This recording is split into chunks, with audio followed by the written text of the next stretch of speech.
In 2011, a Zelda tech demo for the Wii U was shown at E3. Fans marveled at the graphics and the potential the Wii U held.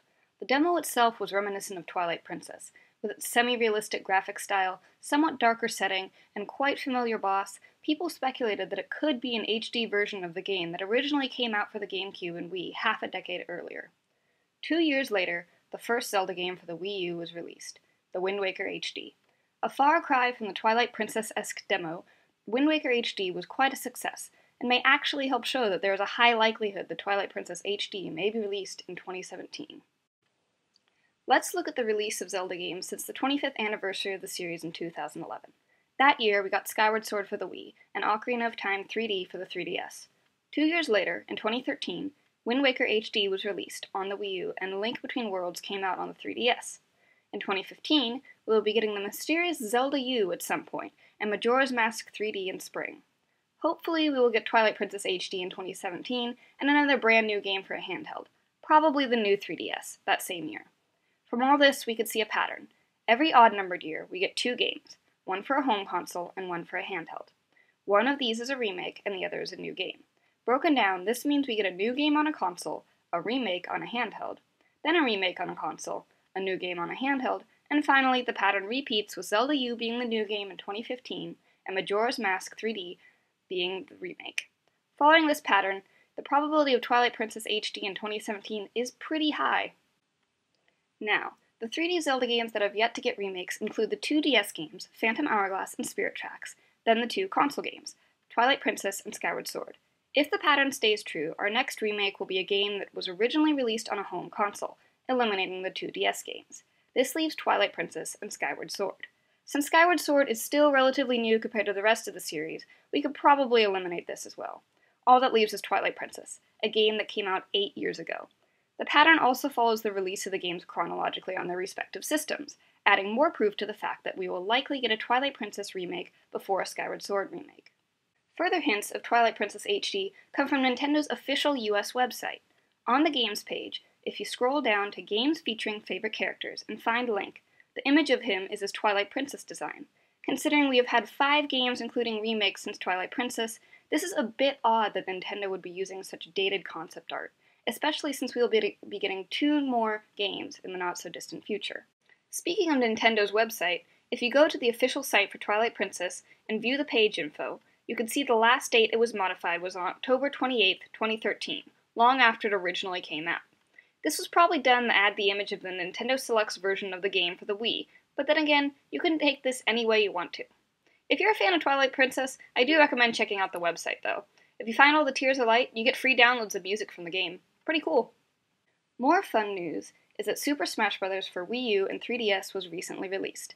In it, the character designs for Link and Zelda come from not any of the recent new or remade games, but rather Twilight Princess.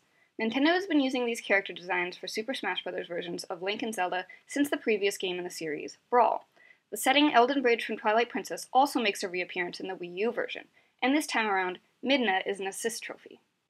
Now on to Hyrule Warriors. A spin-off that crosses over Dynasty Warriors and The Legend of Zelda came out in September this year.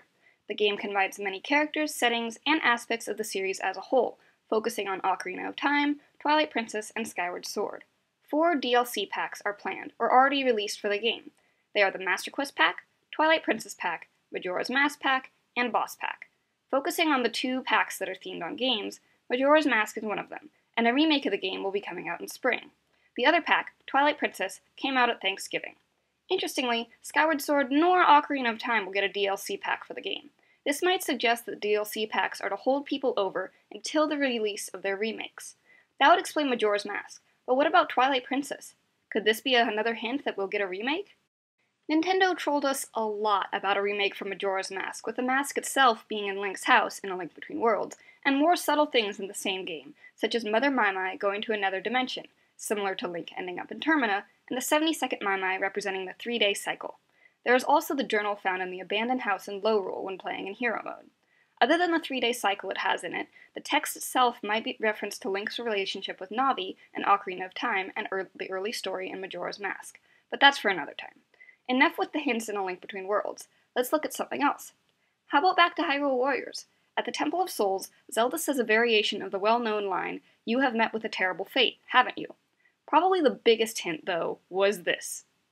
If you've played Hyrule Warriors, I would be genuinely surprised if you didn't react to this in one way or another. Seriously, it's staring into your soul. In Ocarina of Time 3D, maybe you recall the little posters of Skyward Sword Link hidden throughout the game. The games were released in the same year to celebrate the 25th anniversary of the series, but one was hinting to the other. We will probably have to wait until the release of Majora's Mask 3D, unless a ton of screenshots or videos are posted before release, but keep a lookout for potential nods to Twilight Princess. Knowing Nintendo, they just might include something to please the fans, exactly like they did with Majora's Mask hints. Considering that Hyrule Warriors, Ocarina of Time 3D, and Majora's Mask 3D weren't made by Nintendo, but rather created by other companies under the supervision of Nintendo, this will give Nintendo's Zelda team plenty of time to have been working on Zelda U, and possibly even an early start on Twilight Princess HD. Now that I've got all that covered, it's back to Wind Waker. Twilight Princess ran on a heavily modified version of the engine used for the Wind Waker. In the programming of Twilight Princess, you can find items seen in the Wind Waker, such as the bombs, which can be accessed via codes, and even the Wind Waker itself. One thing I came across was an icon of Dark Tetra, which is thought to be a placeholder until Min's design was finalized. Still, it's terrifying. Click the link, no, not that link, this one, to see more stuff that's hidden in Twilight Princess. It's pretty cool. Considering that we got an HD remake of Wind Waker in 2013, Nintendo could potentially use the same method that they did for developing the original Twilight Princess and just modify the engine. Well, that's pretty much all I've got right now, but there's definitely stuff I didn't cover, whether it be because I'm not aware of it or I came across it after I finished making this video. In the end, though, it seems inevitable that all 3D Zelda titles will get a remake at one point or another, but the likelihood that the next one after Majora's Mask will be Twilight Princess is incredibly high. After all, Majora's Mask 3D was a secret to everybody for 3 years. Might they be doing the same with Twilight Princess HD?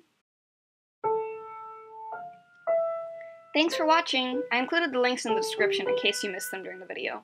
As always, I'm looking forward to hearing people's thoughts on this, and constructive criticism is welcome. I'm also wondering, should I try doing a Zelda theory video once a month? Let me know in the comments. I've been sick for the past, 10 days, I think. I don't even know anymore. And my throat is still bugging me, so sorry if my voice is weird. I hate the sound of my voice anyway.